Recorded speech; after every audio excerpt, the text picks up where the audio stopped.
নমস্কার বন্ধুরা, অপর্ণা রান্নাঘরের আরও একটি পর্বে আপনাদের সবাইকে স্বাগত। কেমন আছেন বন্ধুরা? আশা করি ভালো আছেন। আজ চলে এসেছি সাবেকি পদ্ধতিতে ইলিশ মাছ ভাপার রেসিপি নিয়ে।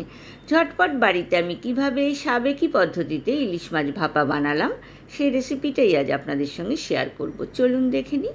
তার জন্য আমি নিয়ে নিয়েছি 7 পিস ইলিশ মাছের পেটি গাদা। ভালোভাবে ধুয়ে একটা প্লেটে নিয়ে নিয়েছি। এবার আমি মিক্সার গ্রাইন্ডারে কিছু মশলা পেস্ট করে নেব। দিয়ে দিলাম 1.5 টেবিল স্পুন সাদা সর্ষে, 1.5 টেবিল স্পুন কালো সর্ষে, 2 টেবিল স্পুন পোস্তদানা আর 5 টেবিল স্পুন টক দই। আমি কিন্তু এখানে কোনো জলের ব্যবহার করব না। দিয়ে দেব স্বাদ মতো নুন আর দিয়ে দেব 4টে কাঁচা লঙ্কা। এর একটা মিহি পেস্ট আমি বানিয়ে নেব। বন্ধুরা যারা প্রথম থেকে আমার সঙ্গে আছেন তাদেরকে অনেক ধন্যবাদ। আর যেসব বন্ধুরা প্রথম আমার চ্যানেলে ভিজিট করছেন তাদেরকে আমার চ্যানেলে স্বাগত জানাই। আমার কিন্তু পেস্টটা বানানো হয়ে গিয়েছে। এবার একটা বড় টিফিন কৌটো নিয়ে নিলাম। তাতে আমি প্রথমে অয়েল ব্রাশ করে নিচ্ছি। অয়েল ব্রাশ করে নিচ্ছি এই কারণে যাতে ভাপা বানানোর সময় মাছগুলো টিফিন কৌটোর গায়ে আটকে না যায়। খুব ভালো করে মাছগুলো টিফিন কৌটোর মধ্যে সাজিয়ে দিলাম। ওপর থেকে আমি যেই পেস্ট করে মশলাটা বানালাম সেটা দিয়ে দিচ্ছি। এবার হাত দিয়ে খুব ভালো করে মাছের সাথে মশলাটাকে মিক্স করে নেব। আপনারা সকলেই ইলিশ মাছ ভাপা বানাতে জানেন, তবে আমি কি পদ্ধতিতে বানাচ্ছি সেই রেসিপিটাই আজ আপনাদের সঙ্গে শেয়ার করছি। দিয়ে দিলাম স্বাদ মতো নুন আর দিয়ে দেব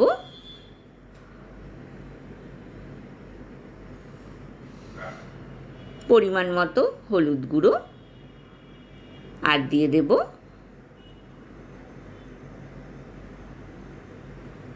5 টেবিল স্পুন কাঁচা সর্ষের তেল।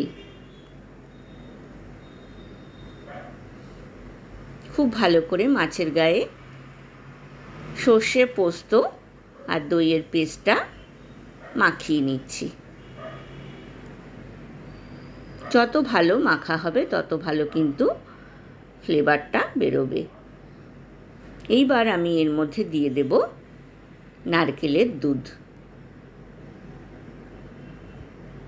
3 টেবিল স্পুন নারকেলের দুধ আমি এখানে ব্যবহার করেছি। নারকেলটা কুড়ে নিয়ে তারপর তার থেকে আমি দুধটা বার করেছি। প্রত্যেকটা মাছের ওপর আমি চেরা কাঁচা লঙ্কা দিয়ে দিলাম। এইবার গ্যাস ওভেনে আমি একটা কড়াই বসিয়ে দিয়েছি। কড়াইয়ের ভেতরে একটা স্ট্যান্ড দিয়ে দিয়েছি আর দিয়ে দিয়েছি সামান্য জল। এবার ওপর থেকে আরও 1 টেবিল স্পুন কাঁচা সর্ষের তেল দিয়ে এবার টিফিন কৌটোর ঢাকনাটা আমি বন্ধ করে দেব। কড়াইতে যে স্ট্যান্ডটা বসিয়েছি তার মধ্যে টিফিন কৌটোটা দিয়ে ওপর থেকে ঢাকনা দিয়ে আমি আধ ঘন্টা রান্না করলাম মিডিয়াম টু হাই ফ্লেমে।